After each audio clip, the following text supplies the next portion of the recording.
Hey everyone, Daily Puzzle, April 2nd. No jokes today. Usually one of the most boring days of the year is April 2nd, but not today, because you're solving a daily puzzle right now. You're going to go solve it, you're going to come back, you're going to see if I was able to do the same. Here we go. What do we got here? We have Jennifer Shahade versus Albert Cho. You can see Jennifer Shahade right now co-hosting the U.S. Championship coverage live from St. Louis. I can only assume this was from the World Open.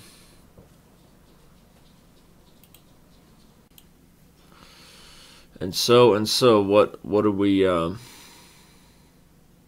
we see here? Normally when you have this, of course, queen and bishop lining as the king, you immediately start looking at things on h7, so the first option might be to remove the defender. But the problem with rook takes f6 is not bishop takes f6, then we'd have queen h7 check and then mate on f7. But if rook takes f6, pawn takes f6, and I didn't see an immediate follow-up.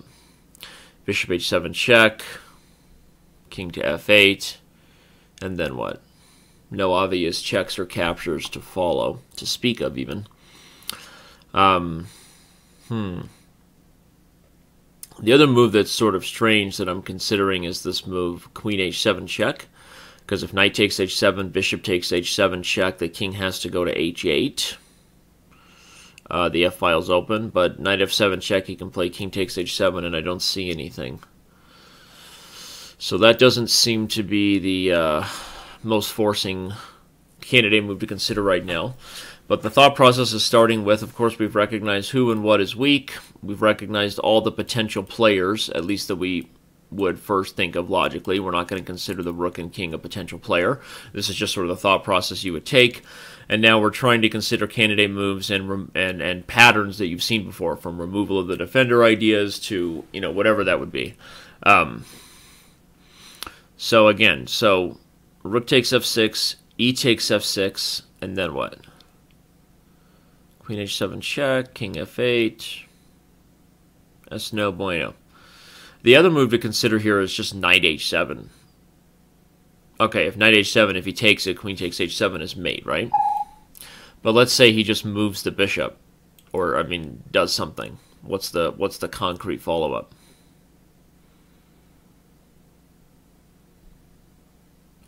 Knight takes f6. He can play.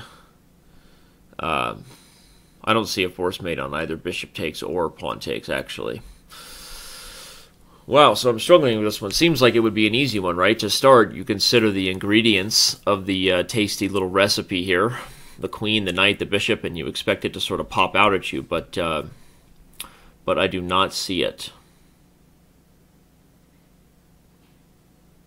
I do not see it. Not right away, anyway.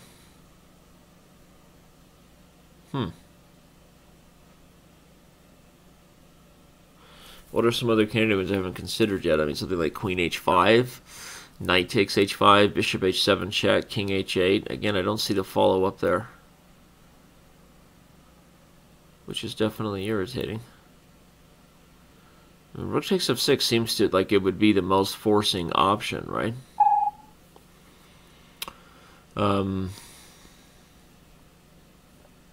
Rook takes f6, e takes f6.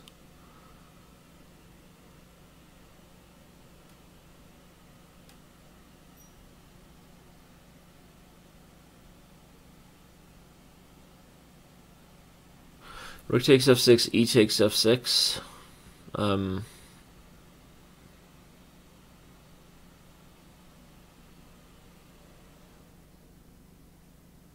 I like the idea of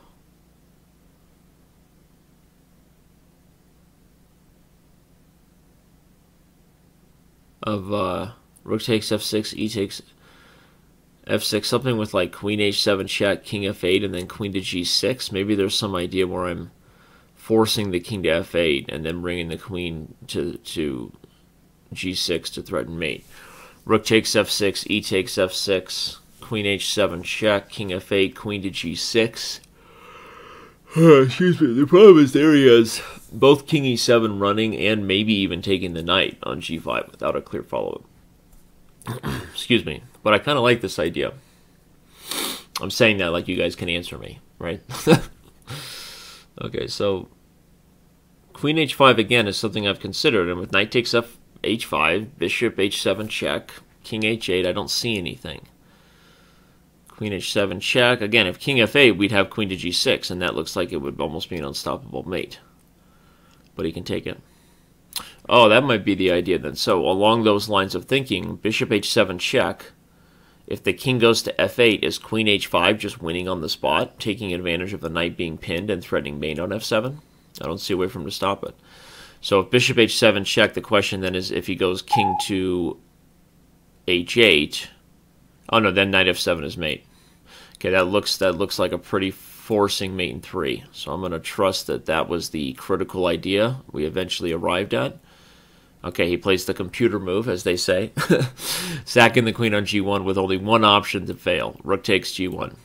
But, of course, we play king takes g1 and deliver the goods. Wow, that was fun, right? I think I'm a little rusty today. I feel a little fog-brained, to be honest with you.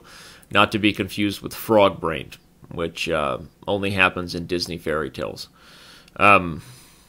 But I feel a little foggy-headed. I don't know why it took me so long to see that, but maybe it was instructive that it took me so long, because I could almost see my own thought process for you guys, where I, obviously started with everything on h7, right? And you consider the removal of the defender ideas, because it's pretty much the most typical pattern that you would go with here.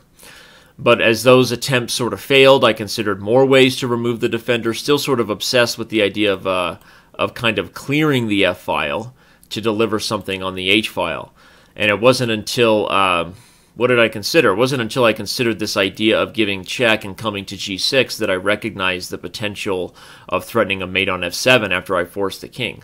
And that sort of led me to this candidate move with bishop h7 and then queen h5. So, that was totally for real. I mean, I know some people have said, like, oh, he already solves these daily puzzles in advance, as if the fact that I've missed 2 or 3 since we've been doing this video series only for YouTube isn't enough to prove that that's not true. But, I mean, here I really just went through the full thought process myself, and was lucky to arrive at the good thing. So, what's fun about this position is even though it's a Thursday puzzle, so it's definitely not as difficult as the ones we're going to see on Friday and Saturday most of the time, but there was some subtlety to this one, right? I mean, this whole idea of queen h5 is not the most obvious second move in a daily puzzle, because it's not a check, it's not a capture, it's not the follow-up to a really powerful first move. Bishop h7, wasn't a move that was really doing much in the position until you see that it's forcing the king to f8.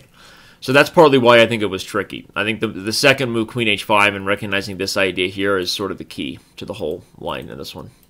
It's weird how the pieces are getting stuck like that, huh? When you move the pieces around. Sort of weird. Huh.